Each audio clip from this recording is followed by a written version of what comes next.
Hello, everyone, and welcome to today's teleclass lecture, Practical Approaches in a Catastrophe, the Defunding of Aid Projects.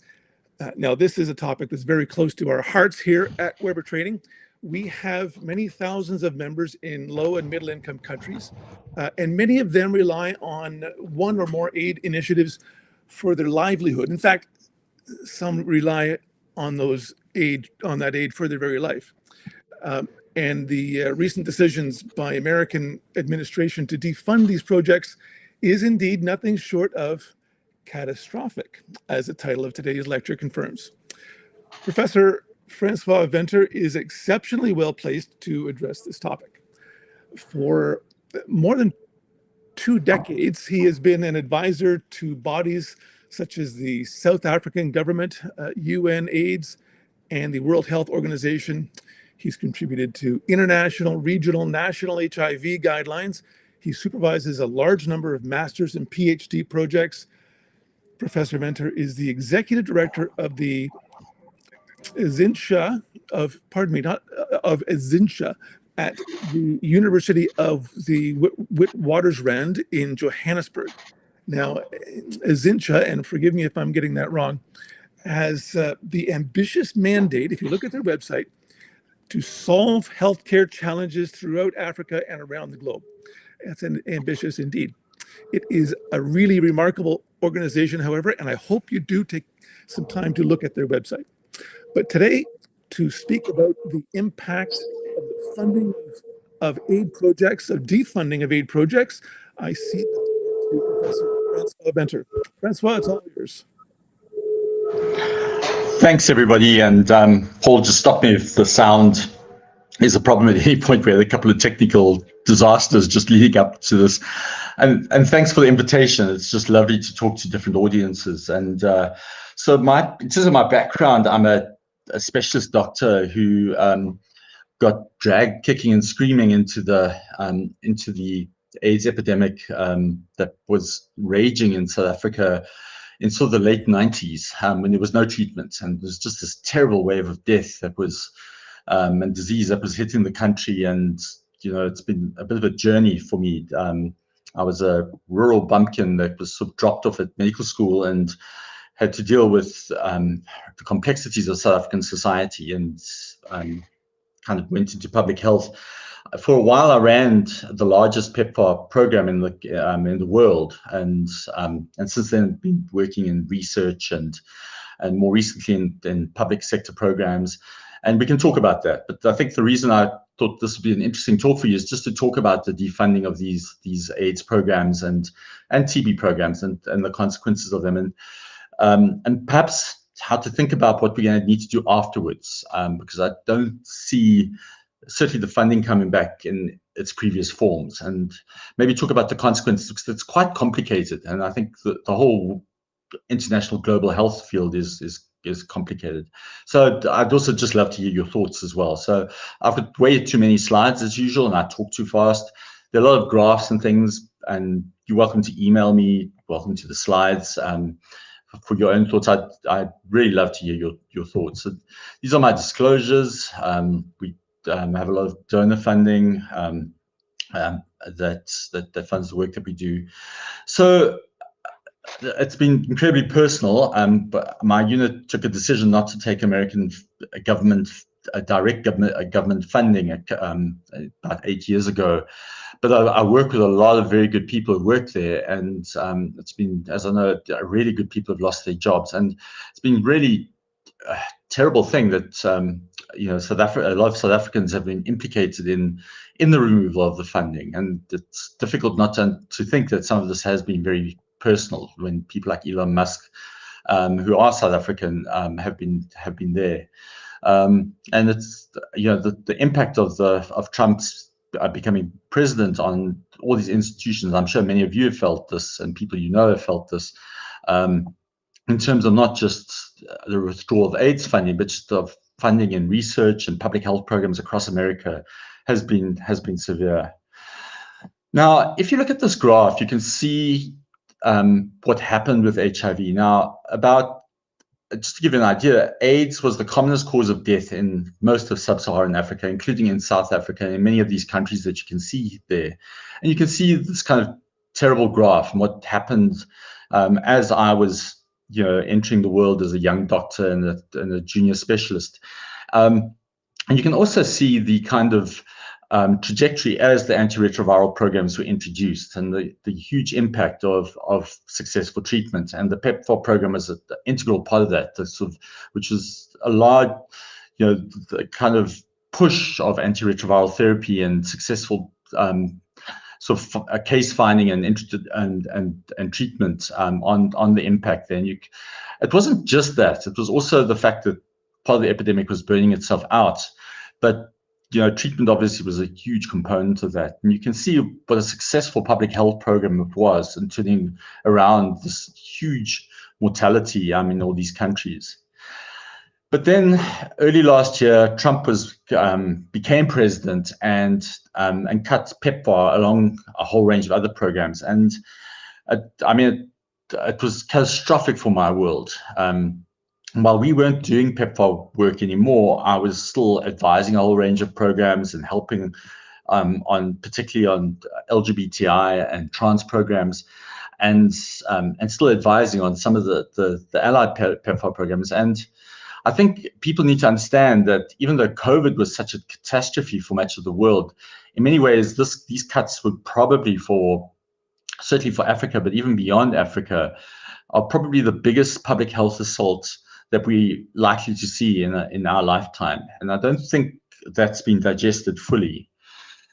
And the USA, the funding cuts went far beyond HIV. And I think I didn't realize quite how much the USA funding went. And irrespective of your political beliefs in terms of the USA, and I certainly have quite strong ones, and the funding belief systems I have around how evil, to be funding a system that is life-saving and then pulling the rug literally overnight on these systems.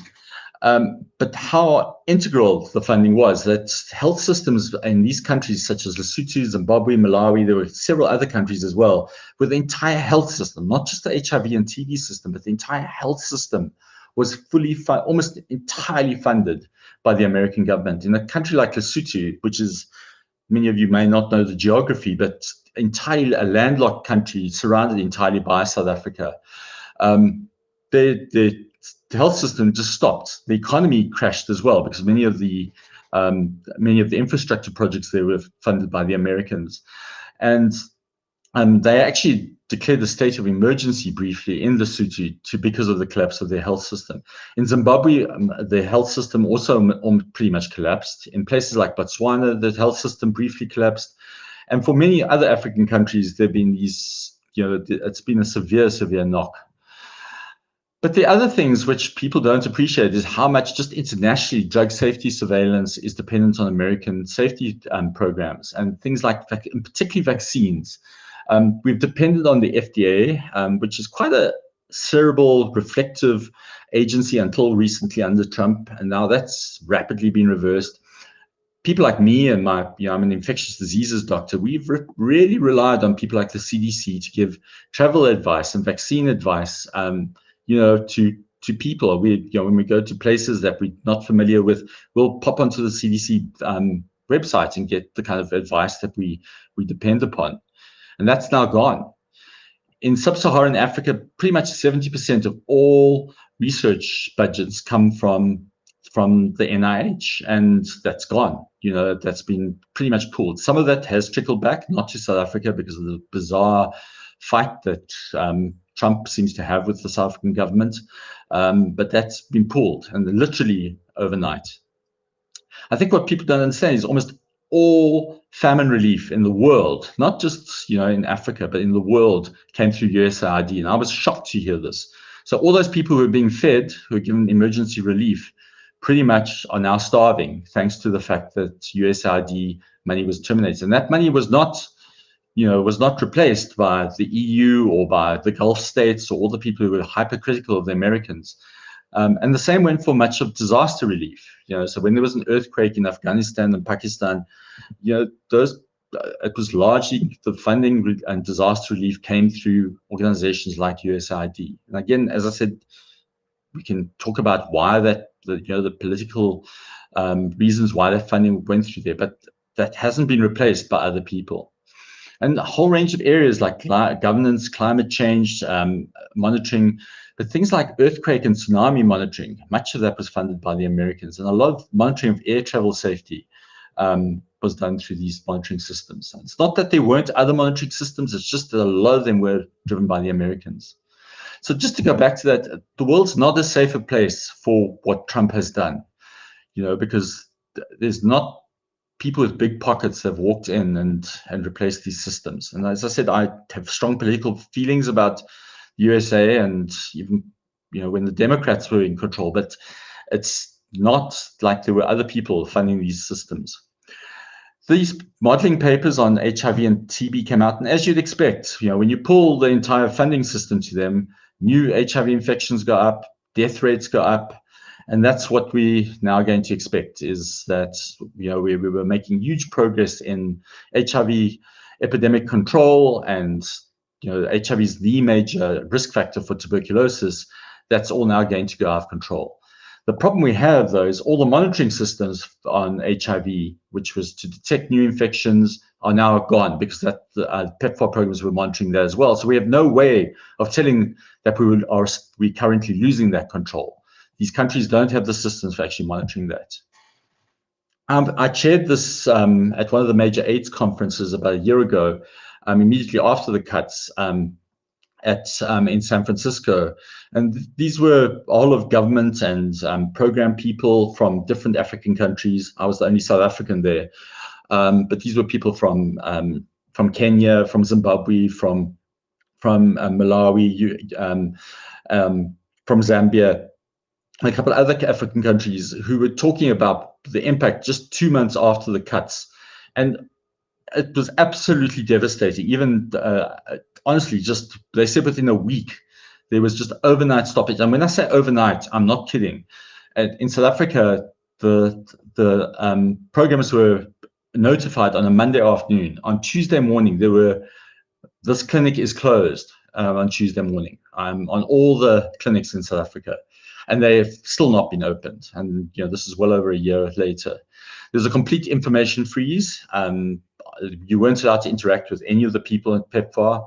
And then there was the spin cycle, which is everything is fine from the American government, and then also from many of the African governments, which is we've got this is fine. It was incredibly embarrassing for African governments to announce that they were so dependent on American funding. The services that were completely interrupted across every single government were HIV testing programs. One of the things the PEPFAR program was so dependent on was to go and find people with HIV and move them into the services. The second service, which is quite paradoxical considering with a conservative government, even under the Democrats, was the key population services, the LGBTI program, the program with sex workers, and the program with drug users. These services, again, were stopped literally overnight. A lot of the services I was certainly involved with. And then at different levels, at different countries, you'd see the service collapse. So in a country like Kenya, you'd see information services collapse. While in a country like Eswatini, it was almost everything collapsed. In a country like Mozambique, absolutely everything collapsed. In a country like South Africa, I'll talk about in more detail. But there were pretty much every government lied about what that service collapse looked like. And in South Africa, certainly, there's a low spin. The South African government, and our minister in particular, I got into a war of words with us. We have a very free speech culture in South Africa. He just said, we never needed the money anyway. I don't understand why the Americans were here in the first place. And this kind of spin of, that we never needed their stuff. And you have this graph, which unfortunately is not colored particularly well. But if you go off to the right and you look at the dark blue, you can see how dependent. In fact, the color you really want to look at is the very dark blue, which tells you how much domestic spending was being given to to the AIDS program. You can see South Africa and Kenya were doing a fairly good job. Eswatini, Swaziland, some spending. But you can see a country like Zimbabwe, not a cent was being given in terms of domestic spending. All the rest of the colors, light blue, yellow, red, talks to how dependent they were in terms of the HIV program on donor spending, both internally and externally. And this is looking at internationally pre-exposure prophylaxis, so PrEP, when you give drugs to people to prevent them getting HIV. And where conceptually, for those of you not au fait with HIV language, this is a way of thinking like when you go into a malaria area, taking malaria prophylaxis, is how totally dependent the global PrEP response was on PEPFAR. So when PEPFAR got pulled away, the PrEP response globally just completely collapsed. So this was a major feature of HIV prevention. And this was often the people that, politically Trump and his allies hated. These are the sex workers, the gays, the drug users, the kind of, the fringes of society that, the Republicans had gritted their teeth and supported in the past. And as I said, this is the irony of PEPFAR. This was a Republican program, but this was like, it was business unusual underneath the Trump administration. And this was where, the key populations, which traditionally have been supported, suddenly were unsupported after this. And this is one of the things that I find as a South African so dreadful, is how heavily ex-South Africans and South Africans that moved to the US who were so implicated. It wasn't just Elon Musk, but this fascinating book and fascinating series of articles written by a friend of mine, Chris McGreal, who works for The Guardian, he just retired, has implicated, and how a whole range of ex-immigrant South Africans have pretty much infiltrated the American government. Have actually, and those of you who are interested in the politics of this should go and read Chris's articles he wrote last year for how these people took over PayPal and used the billions of dollars that they made from PayPal to actually, to politically influence the obviously the buying of Twitter, and then subsequently that to influence the whole political process within America. I mean, it's fascinating, horrifying, and just mortifying for me as a South African to see how this has been taken forward. So why was South Africa so strange? And one of the things that is you must remember, South Africa is not Malawi, we're not Mozambique, we're a middle income country. We're not Brazil, we're not quite as rich as Brazil, and we're not as rich as a country like Botswana, is slightly richer in terms of GDP, but we're certainly not, we're not economically as disadvantaged as many of our neighbors. And they funded almost a fifth of our HIV budget.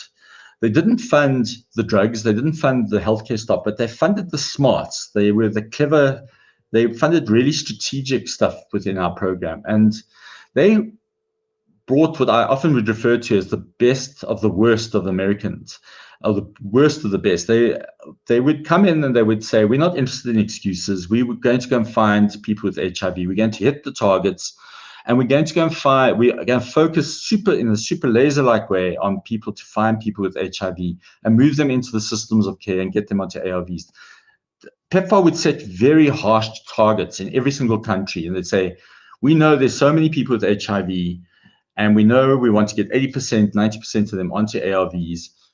Go and hunt them down. We know that the high yield people are women in these age groups. We know that sex workers, gay men, women between these age groups, go find them. We know that the high yield groups would be, say, women who are pregnant. Go and look in the antenatal sites, and then they would deploy these NGOs to go and hunt them down, and then they would move people actively into systems of care. And they were very, very good at doing this in different countries and different regions. And the reason for this is that they would find people when they were healthy. And when I was part of the PEPFAR program, we would find people when they were very sick, when they were symptomatic. And what you would find is that people were becoming, coming in when they were in very early stages of HIV, and when they were living with HIV. And this is an unbelievable public health benefit. So instead of coming in when you have TB, when you have pneumonia, when you have meningitis, often when you were busy dying, quite frankly, people would come in the very early stages of their disease, often, having no symptoms whatsoever. And we would put them on ARVs, often on the same day. And usually in the case of South Africa, 70, 80% of the people would be started on ARVs on the very same day that they were diagnosed successfully and put into system care long before they got sick, also long before they, interrupting the transmission cycles. It was an incredible success story. At the same time, they often not get TB, but they get TB prevention. And the data systems Americans helped support were very, very well run. So we knew exactly where the epidemic was in these 27 districts. At the same time, they funded a whole of technical experts within the Department of Health. And as I said, they ran these very verticalized systems that would support key population programs. So they'd have clinics for people, for gay men, they'd have clinics for people using drugs, they'd have clinics for sex workers and clinics for trans populations.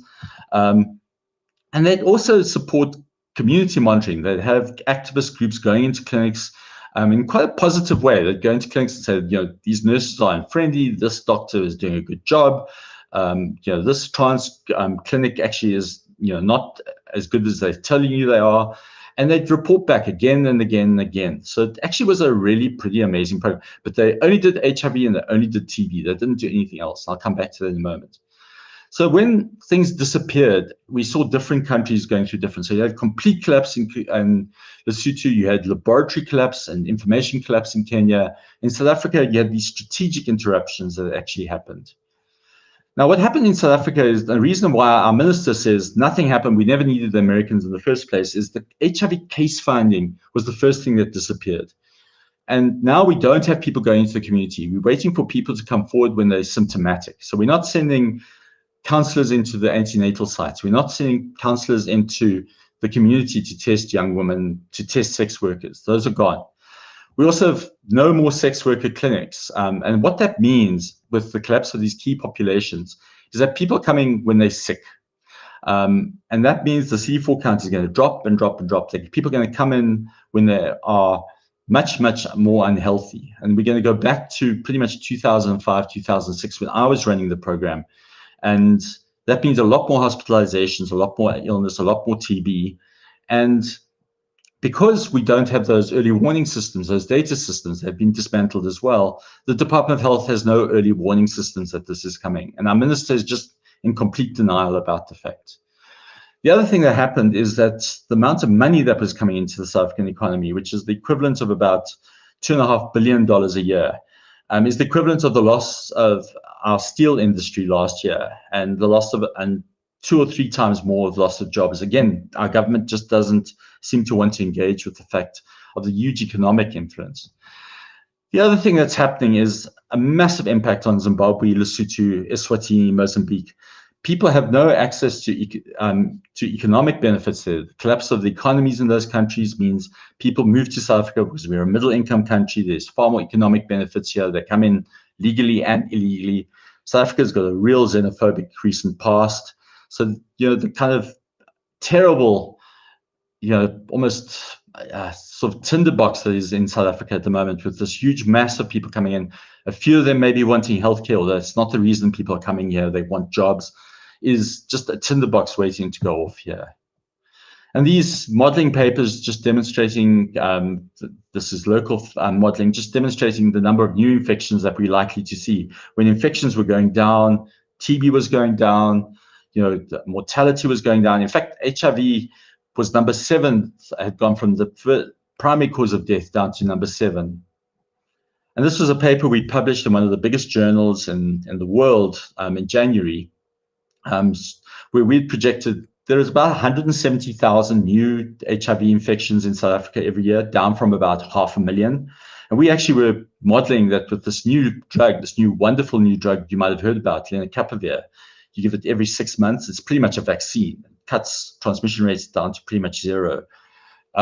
We'd modeled that you could get from 170,000 down to about 30,000 new infections a year. And that's just gone, from when Trump came into power. Unfortunately, we've lost complete control of that epidemic. So all the hope of this new drug is pretty much, shattered from this. So we've had the usual responses. And as usual, there's some truth in all of this, but probably can relate to some of us. So there's a lot of anti-American sentiment, as you'd expect, and it's kind of this, we can stand on our own 2 feet as South Africans, we should never be blackmailed by the Americans in the first place, and the minister's a bit like this. He's like, get lost, we should never have been taking their money in the first place. This minister's been there for 17 years, just to be clear, so it's not like this caught him unawares. There's a lot of anti-HIV sentiments. You'll see it often in the other people who specialize in certain diseases who will say, you guys should never have got this money in the first place. There's a lot of what they call HIV exceptionalism. I have no time for this because these people have no modeling to back them up. There's the other extreme, though, from my group of people who say, well, we must get as much money as we want. And this group of people irritate me equally because there are so many other priorities as well. There's education, there's water, there's jobs, there's lots of other competing priorities in all our countries. Health is not the only priority. And I think people in the health sphere sometimes delude themselves into thinking health is some sort of moral priority over everything else. And that's not the case, and I think that you hear this again and again. Then we have, I don't know how much health experience is on the audience, but this idea that somehow health systems must be endlessly strengthened and integrated. And I'm like, what have you been doing for the last 20 years? This you could have been doing over this period of time anyway. And then South Africa is a bit of a faith-based country where we just we just endlessly rely on this never-ending resilience. And there's a part of me that's like, I'm tired of us being resilient. Why can't you just do things correctly in the first place? So the first thing is, when is this white horse going to come and save us? And there are a lot of people in the HIV world who think that there is going to be a white horse. And the problem is that I don't think there is a white horse that's going to come. And the amount of money the Americans were pumping into PEPFAR is unbelievable. And firstly, as we all have seen this week, there is a war going on in the Middle East that is unprecedented. And the Europeans have been pulling back their aid money for the last few years, busy readying themselves for a war with Russia and possibly even a war with the US by the looks of things. So there is no money that's going to be coming from some sort of European bloc that's going to replace the American money.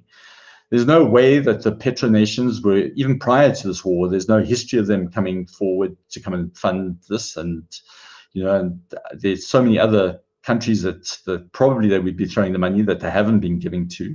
China has no history of giving this kind of money towards them. I don't know if the people would be willing to take USA money, and certainly with the pandemic accords and things and the way people have been reacting, I'm not sure they would do that. People have said, why doesn't the Gates Foundation give that money? And people need to understand how much money the Americans were giving. Somebody pointed out that even if the Gates Foundation gave all its money to PEPFAR, it could fund Kenya for 1 year. So you just need to understand the magnitude of the PEPFAR donation in terms of of how much money. So the part of the problem was that governments are in a terrible pickle because the money was pulled out overnight. So there was no reprioritization of budgets. They couldn't go back to the taxpayers and to treasuries and say, listen, how can we do this? So this is why it's such a disaster. So some of the other awful truths that people don't talk about in the HIV programs is the treatment programs were a massive success. I think that I'll talk about some of the lessons that we learned in the HIV treatment programs.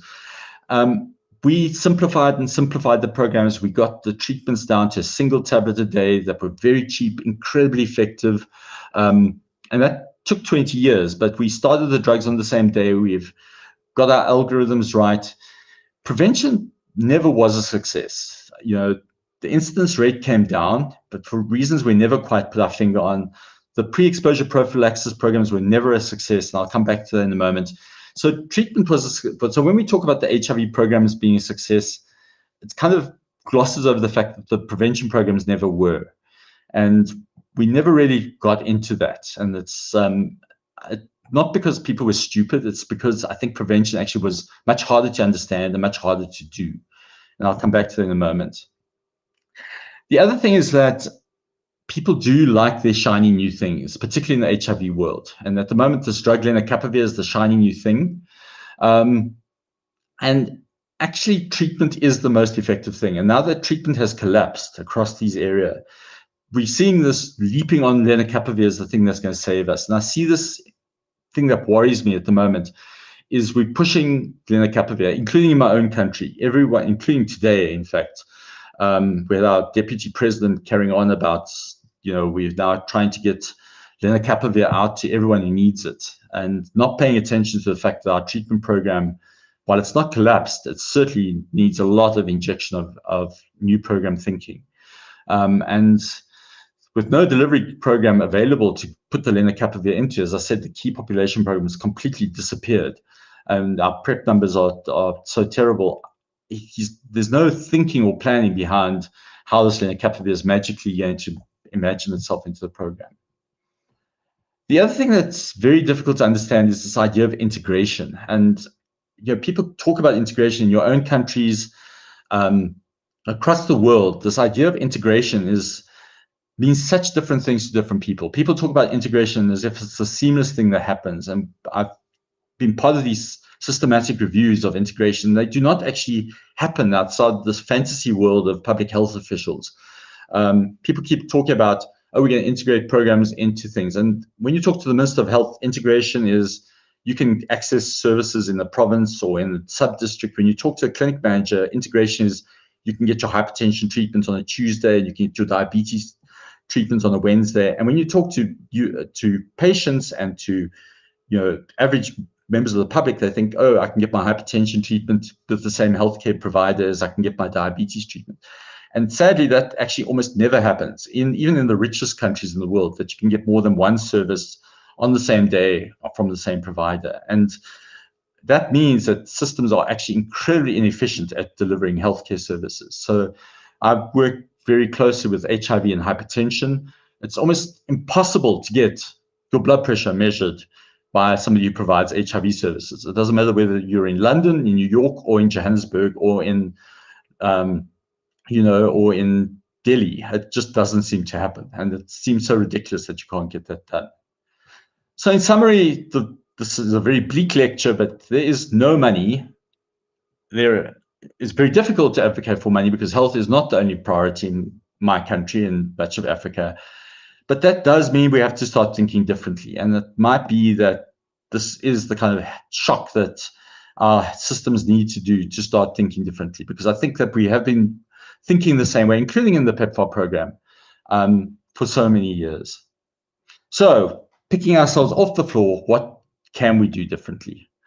And I think it's worth thinking about the fact that health is delivered so badly in so many of our countries. And think about yourself and about when you've needed health and what you put up with when you get your healthcare delivery. And what I put up with, I'm a specialist doctor, and my family get healthcare, and they get it delivered so inefficiently, and it is so expensive. And sometimes I think that we don't question enough how it's delivered. And I think we really do need to be thinking differently about how it's delivered, and not agreeing with these tiny little incremental changes in how healthcare is delivered. And it's not the drugs, and it's not the labs, and it's not the diagnostics. It's the actual delivery services where the problems are. And I think PEPFAR missed a beat in thinking even more radically. Giving people HIV treatment and simplifying everything was one radical step, but the final radical step maybe is not radical enough. We could have driven it even further. And I think PEPFAR can teach us a lot, but it can also, some of the mistakes it made, I think, we can take a bit. And when I think about my own country, and I think of other countries' systems that I've been part of, we deliver HIV care in my country very well, and we deliver vaccines pretty well, and we deliver maternal health very well, and we do symptom care okay. But beyond that, we are shocking, and I'm going to give you an example of where we're shocking across the world. And I think if we held our health services to the same metrics of, say, our service delivery, when I think about my cell phone industry, and I think about my banking and about so much my car service, everything, if we held our healthcare delivery service to the same standards as I demand from those, just routinely, when I go and get my car tires changed, if I put up with the nonsense that I put up with my healthcare delivery service, the rubbish that my doctor tells me that they're late for the appointment, that for no reason, and I've worked in those services, when I know that the only reason is that the service is badly organized, that the lab services that they lose my file, that they lose my results, that it is hellishly expensive for reasons that are because they're badly organized. One of my members of my family were admitted to one of the premier South African hospitals recently, and the lack of information sharing between the specialist doctors was nothing short of criminal. And I always say that South African private healthcare services, world-class services, delivered really badly. But I've watched this in Europe. I've watched it in the States. It's not acceptable, And as I said, if it was my car, it wouldn't be acceptable. But we put up with it in human beings. And we should not tolerate this any further. We need to be arguing for something a little more radical.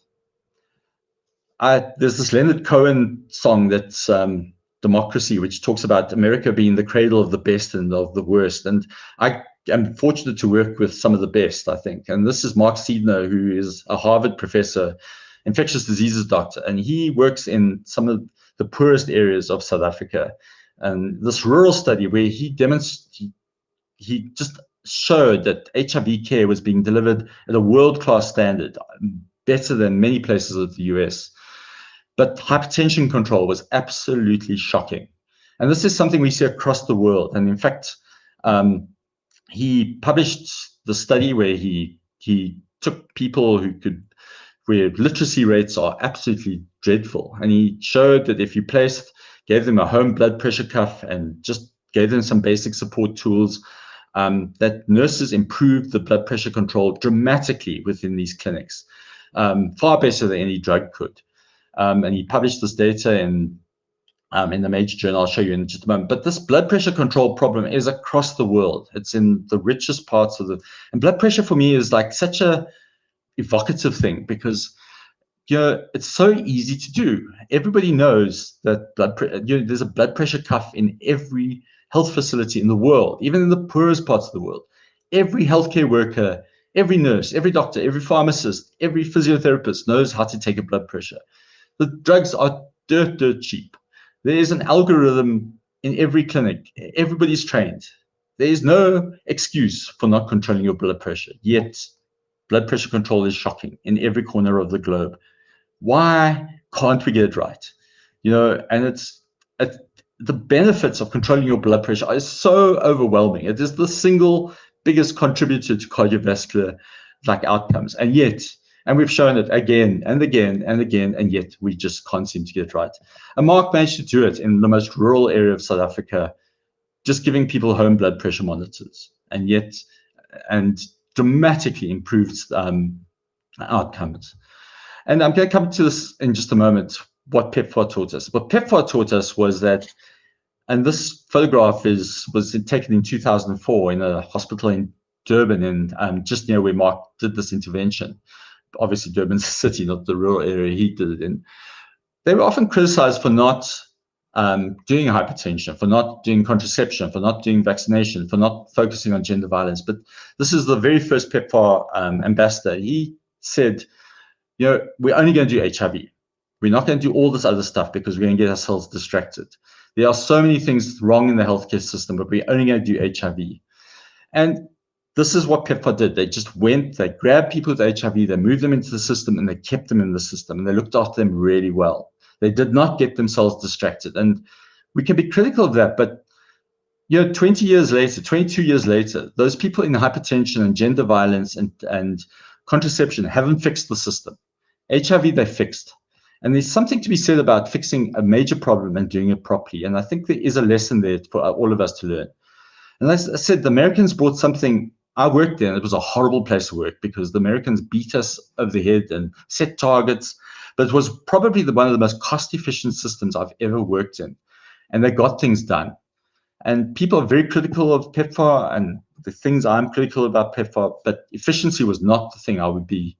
And I think it's a masterclass for us to think is what they went and hunted people down, they moved them into the system efficiently, and they treated them very early on, long before they got sick.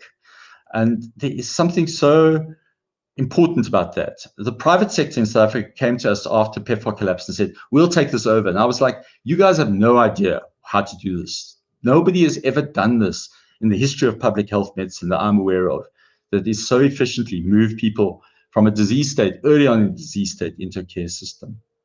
So can we do this? Can we leapfrog and do this in other diseases? Now, I want to, we've been so bad in other non-communicable diseases, and we've been so bad at things like mental health. We've been bad at pre-exposure prophylaxis, and we've seen other things rolling back, vaccines, contraception. We've seen TB starting to lose traction in certain other countries. And can we fix things in a way that can take things forward?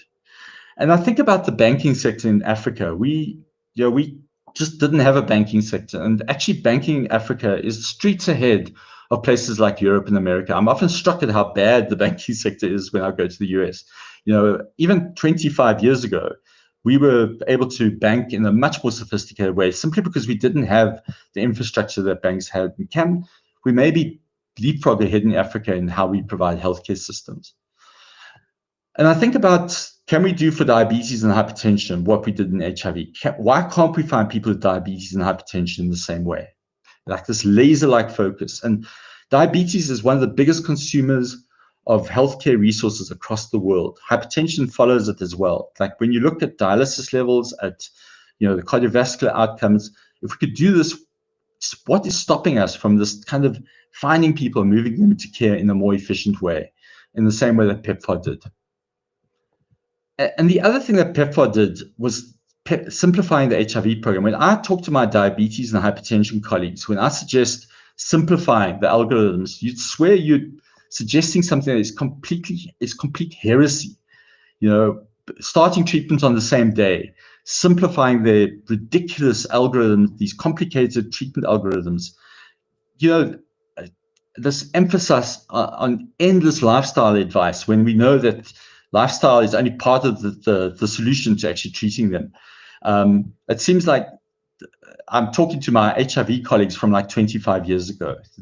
The PEPFAR program and the HIV program has so much to treat these other chronic diseases. These are like some of the things that in South Africa we are, and this is what the PEPFAR program probably is guilty of not doing, is incentivizing some of the illnesses. And you might find this really funny coming from North America. Some of my American colleagues are absolutely horrified at this, but our medical insurance gives us all sorts of incentives to get our flu vaccines, to get our colonoscopes, to get our mammograms, and they give us free cappuccinos, they give us incentivized flights, they give us percentages of our gym memberships. This is just a snapshot of my app showing I have to wear this wearable that measures the number of steps I take every day, how many times I clock into my gym. It gives me, it actually analyzes whether I buy fresh fruit and vegetables at my local grocery store. And it gives me all sorts of incentives in terms of percentages off my next purchase at my supermarket. They give you percentages off your wearable. They're even starting to incentivize an Oura Ring at the local sports shop. They give me percentages off the number of tennis balls I buy. And these incentives to go down the road of better health behaviors are things that I think we haven't explored enough in the health field, and trying to get people into the health field. They give me incentives to get an HIV test. Again, why are we not using these kind of things and these human behaviors again? The other thing PEPFAR did do was to start doing something the Americans certainly taught us, which was start delivering the medicines at home. And again, South Africa is starting to embrace this against a lot of pushback, which is just get the medication to people. Don't make them go to the clinic and wait in very, very long queues. The other thing that I think PEPFAR didn't do enough was to think more creatively about key population programs, about how to deliver them differently. Key population programs are very, very expensive. They're very focused on traditional clinic models.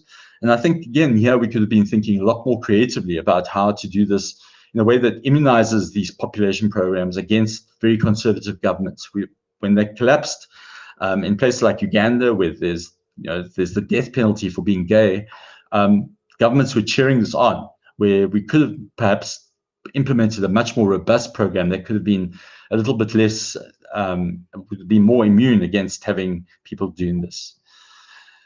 The other thing I've seen is to run these programs in a way that is more business-minded. I know this is a bit against sometimes the health ethos. But when we started the PEPFAR program, we do something, and if it wasn't working, a week later we would change things. And unfortunately, what happened with this, I would almost call it an industry of what's called implementation research, has become doing these pilot after pilot after pilot, and particularly in prevention research, you see these endless rounds of research instead of just trying something, and if it's not working, pivoting immediately and doing these things. You do need research for some things, but sometimes I think we do way too much research on things which can be done at a kind of program level, which can be just immediately changed. And I think for PEPFAR, what I was seeing is slowly too much research and just too little actual implementation and switching from one thing to the next. And what we're also seeing that's happening in the last year is politicians getting involved in research. And I think RFK is one of the things that we have seen, is that where we do need oversight and research is we need independent research into how to monitor things like safety, drug research. We need the politicians keeping their revolting fingers out of the research area. We do need efficiencies, and everything can definitely be more efficient. But what we don't need is people starting to mess with the regulators in a way that is not helpful. And I think what we're seeing in America is the collapse of a lot of the safety monitoring, particularly in the area of vaccines. And some of the research that we certainly were looking at was trying to make the ARVs cheaper and faster and more smart. And unfortunately, all that research money collapsed, and we could have been doing a whole lot of stuff to try and super protect the PEPFAR programs by just making the regimens that we were using, dose reduction studies and things, and strategies that we could have been using there, that much more available. Unfortunately, again, as I said, America was funding 70% of that research. There was no one who stepped in to try and fund the alternatives. And I'm almost done. So I think sometimes we've also not been embracing new technologies enough. There are real dangers around AI and some of these technologies, but I also think sometimes there's too much hand-wringing and not enough rapidly moving into them, looking at the dangers calmly and actually saying what can be done.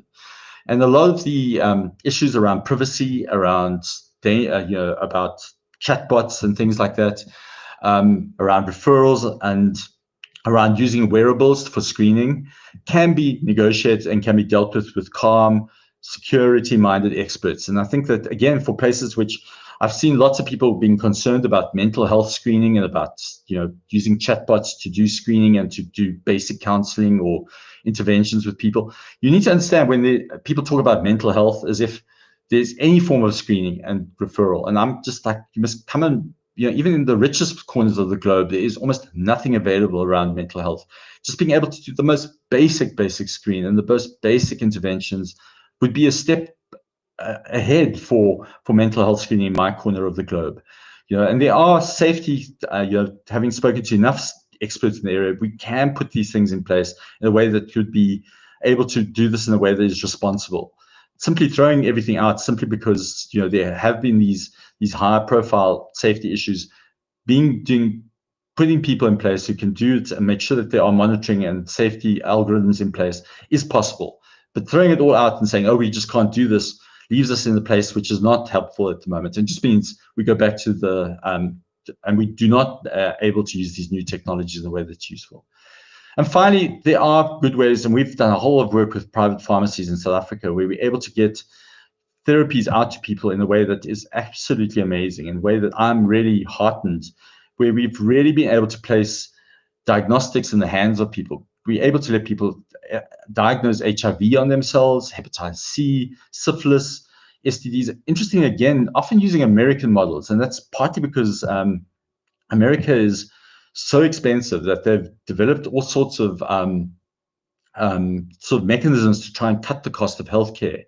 Where the Europeans often, because their socialized medical models, paradoxically, probably haven't had the drive to try and cut costs, where we are so resource constrained that trying to find these models and look at these, just try and get people to screen and diagnose and monitor their disease at home.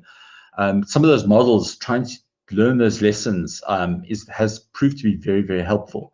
And trying to use this network of private pharmacies across South Africa, and then countries where there's strong pharmacies like Kenya, Zambia, Botswana, Namibia, trying to bring some of those models home and try and adapt them so that people can start looking after themselves far more. And the wearables really are remarkable. I don't know if you've seen these studies on Apple Watch, using them to screen for hypertension. There've been studies showing as a screening tool that they're really helpful. There are real concerns about the Oura Ring and privacy concerns and people having their data sold on, which I really am concerned about. But these wearables as a mechanism for screening, for monitoring, for people taking control in a way that, certainly wasn't possible 10 years ago.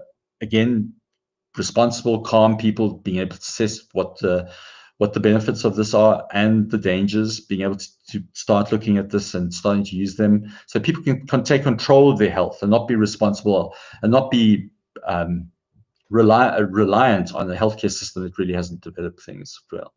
So my last thoughts on this leapfrogging, like seizing the initiative in places and starting to move, I think, care more into the hands of people and supporting them, and then the health system almost being the backup system to when the wheels fall off. And I think HIV really did do that. Patients really took control of their own health as much as possible. We simplified things as much as possible. We got the drugs as good as possible, and we should be trying to do that in every possible way. But we really have to focus on the health delivery systems, and we have to do something radical because the system at the moment is failing everybody. And it's just way too expensive. It's way too inefficient. The outcomes except for a select group of people, are just not delivering on its promises. And I think we need to guard against people saying it's too expensive, it's not going to work, it's too complicated. We need to interrogate that thinking at every single level. And I see it often in South Africa, that's too expensive, it's not going to work, people are too stupid, patients are too reckless. To think about how we could interrogate that and start thinking creatively around how that could be different, and use these new technologies as much as we can. Because I think we are into an era where these financial crunches are going to come again and again. And I think the HIV era has taught us that being radical about these things, that the financial crunches bring with them, almost force us into having to think about things differently. But these new technologies are really heartening. They do bring with them reflections about the dangers, and I think privacy concerns are real, but they finally do need to force us into a new way of thinking. And honestly, I do think that we've been doing the same thing for the last 40 years. The outcomes have not been great. And I think that this PEPFAR disaster is possibly forcing, certainly my country, into a new way of thinking, of doing things differently. For countries like Mozambique, for countries like Zambia and Zimbabwe, those are the countries that, if the money does come back, are deserving of support. And places like South Africa are really going to have to muddle along on a whole new different trajectory. I probably have overstayed my welcome and probably need to think about hearing your side of the story. So thank you very much for bearing with me. Professor Venter, thank you very much. That both terrifying and encouraging, and thank you ever so much for closing with some things that are happening that are good, that we can look forward to or perhaps work toward. For several years, I've been trying to get Minister Motsoaledi, Aaron Motsoaledi, the Minister of Health, who I think is still the Minister of Health, yes, to give a teleclass about what it was like promoting health and infection control, specifically around HIV and AIDS during the Jacob Zuma years. Now, he's declined every year, but anyway, is it that we need to become more political and more involved in campaigns and more involved in elections? Is it that time when we who have been classically apolitical forever and working with everybody, that we need to now become heavily involved, perhaps even radically involved, in order to get that funding assured? I think that, look, I think they're different personalities. I work with somebody who's an extreme introvert, and she's not somebody who's going to walk into a room and bang the drum with political speeches. She's very passionate about what she does. But I think you need to play each person to their strengths. I've got a big mouth, and I'm not scared. And the minister and I are not friends, because I really don't like him. He's a windbag. He talks a lot. He does very little. He doesn't follow up. He doesn't. To my mind, he prioritizes the wrong things. He doesn't take time out to actually follow through on his promises, and he brings his moral values along. He brings his religion along, and therefore he doesn't listen to his experts. And for all those reasons, he's the worst kind of minister to my mind in this crisis. He's arrogant, and he's a bit dumb, to be quite honest, about the people around him. He just doesn't listen to. If I like to think that I like to listen to people who are smarter than me, which is most of them, and he doesn't. He thinks for instance, the modelers told him who he should prioritize for lenacapavir, and he just did his own thing. He just reprioritized the drug for groups of people he thinks should be prioritized based on his moral clarity. And, I kind of feel like there are political things I might not be aware of, and political priorities that need to be taken into account that sometimes, you and I and the people on this call may not be aware of, and our politicians might be. And they do have to take it on the chin, and they need to take final responsibility for these decisions. And those are terrible decisions, particularly in health, where people die when you make the wrong decision. But that's the job they get elected to, and that's the job they get paid for, and that's tough luck, as far as I'm concerned. So he doesn't get, pity for that. Right. And I think for all of us, your question, which is how political should we get? Health is political, make no bones about it. I think you should do what you're good at, but you should be fighting in some way. So this extreme introvert that I'm talking about, she is a really good researcher. And I think as long as she's doing the best she can for people around the world and doesn't get mopped up by pharma so that she's making hair loss cream for rich people, then I think she must just be doing the best she can. And that she has the moral clarity to be able to call out the minister when he's being a hypocrite, then that's the best you can do. Moral clarity. Yes, moral clarity. That's not particularly rampant, I think, among our political classes, but I won't get into that. Anyway, listen, I wanted to thank you again very, very much. So move on to, so do you want to describe who these people are? Oh, that's my team at home. They're the ones who do the actual work while I rant and rave on webcasts. So, they're wonderful, and they do a lot of health HIV policy work. We have a sleep lab, we have a cardiovascular lab, and we're doing all this work in the private pharmacy. So they just absolutely wonderful. And you are the executive director of a very interesting and productive institution. Can you describe that, please? So we've come out of the HIV world, where we did a lot of sort of drug trials, trying to find better antiretroviral regimens which were cheaper and safer and smarter. And more recently, we're doing work on cardiovascular disease, particularly trying to tackle obesity, which is absolutely epidemic proportions in South Africa. We're also trying to improve health systems to deliver hypertension care. A lot of our work is just trying to improve public sector access. I do a lot of sort of human rights work to try and get drug prices cheaper, and work with activists to try and particularly try and get our key populations programs back. And each person there works in areas that they're passionate about. So, Angela's team works on the private pharmacies, trying to improve primary healthcare systems in the private pharmacies where the public sector clinics have fallen apart. Mohammed's very passionate about trying to improve self-care. We're using wearables. Sam's very, very passionate about hypertension care in the public sector.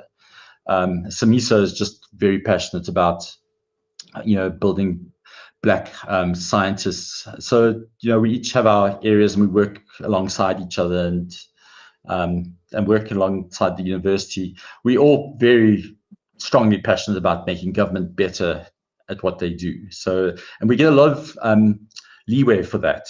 So when we fight with governments, I think they actually recognize the fact that we're doing it because we care about them being better.